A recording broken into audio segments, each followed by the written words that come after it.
نحمدہ ونصلی ونسلم علی رسولہ الکریم اما بعد فاعوذ باللہ من الشیطان الرجیم بسم اللہ الرحمن الرحیم قال اللہ تبارک و تعالی فی القرآن المجید والفرقان الحمید وما ارسلناک الا رحمۃ للعالمین صدق اللہ العظیم۔ اللہ تبارک و تعالیٰ نے ارشاد فرمایا اور ہم نے آپ کو رحمۃ للعالمین بنا کر بھیجا ہے، تمام جہانوں کے لیے رحمت للعالمین بنا کر بھیجا ہے۔ حضور نبی اکرم صلی اللہ علیہ وآلہ وسلم کی ذات مطہرہ کی رحمت کا عالم یہ ہے کہ ان کی بارگاہ میں جو بھی آیا ہے، جس مقصد کے لیے بھی آیا ہے، وہ حاصل کر کے گیا ہے۔ حضور نبی اکرم صلی اللہ علیہ وآلہ وسلم کی بارگاہ سے کوئی شخص آج دن تک خالی نہیں لوٹا۔ حضور نبی اکرم صلی اللہ علیہ وسلم کو جب اللہ تبارک و تعالیٰ نے مبعوث فرمایا تو آپ کو رحمت للعالمین بنا کر بھیجا۔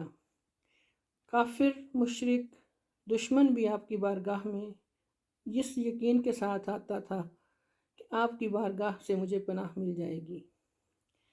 مذہبی رواداری یہ ہے کہ اختلاف مذہب اور رائے کے باوجود دوسرے کو برداشت کا نمونہ دکھانا، ان کے مذہبی عقائد و اقدار کا لحاظ رکھنا، تحقیر کا رویہ اختیار نہ کرنا اور نہ ہی ان کے جذبات کو ٹھیس پہنچانا۔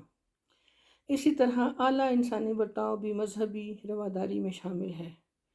حضور نبی اکرم صلی اللہ علیہ وآلہ وسلم مذہبی رواداری، انسانیت کے احترام اور ہر معاشرے کے ہر فرد سے بلا تفریق، رنگ و نسل، مذہب و ملت آپ کا رویہ سب سے یکساں تھا۔ آپ صلی اللہ علیہ وسلم کی بارگاہ میں کہیں سے بھی دنیا بھر سے کوئی وفد آتا، آپ ان کے ساتھ حسن سلوک کا معاملہ فرماتے۔ اسی طرح نجران سے ایک وفد آتا ہے اور آپ صلی اللہ علیہ وسلم انہیں مسجد نبی میں ٹھہراتے ہیں۔ وفد نے کہا ہماری عبادت کا وقت ہو گیا ہے۔ آپ صلی اللہ علیہ وآلہ وسلم نے ارشاد فرمایا ادھر مسجد نبوی میں ہی اپنی مذہبی رسومات کے مطابق آزادی کے ساتھ اپنی عبادت کریں۔ آپ صلی اللہ علیہ وآلہ وسلم جنازے کا احترام کرتے۔ آپ صلی اللہ علیہ وآلہ وسلم جنگ کی حالت میں بھی ان کی جان، مال، ان کی خواتین اور وہاں کے درختوں کا احترام کرواتے اور کرنے کا حکم دیتے۔ اسی طرح سے جب حضور نبی اکرم صلی اللہ علیہ وآلہ وسلم کسی کا جنازہ گزرتا تو اس جنازے کا احترام کرتے۔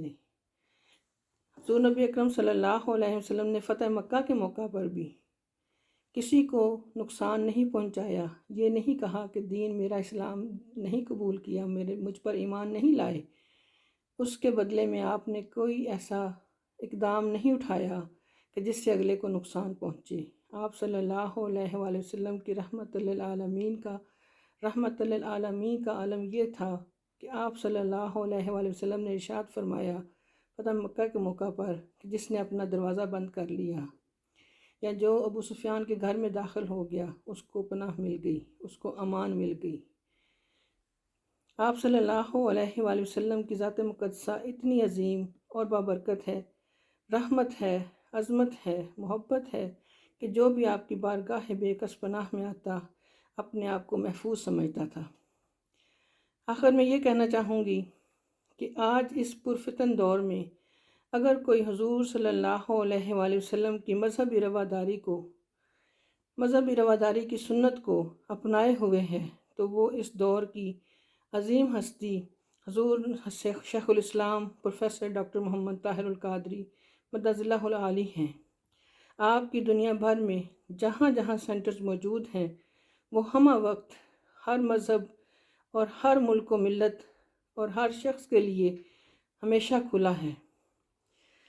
زندگی کے کسی بھی شعبے سے وہ تعلق رکھنے والے ہوں ان کے لیے دروازے ہمیشہ کھلے ہیں، وہ آئیں اور اپنے ہمارے سینٹرز میں تشریف لا سکتے ہیں۔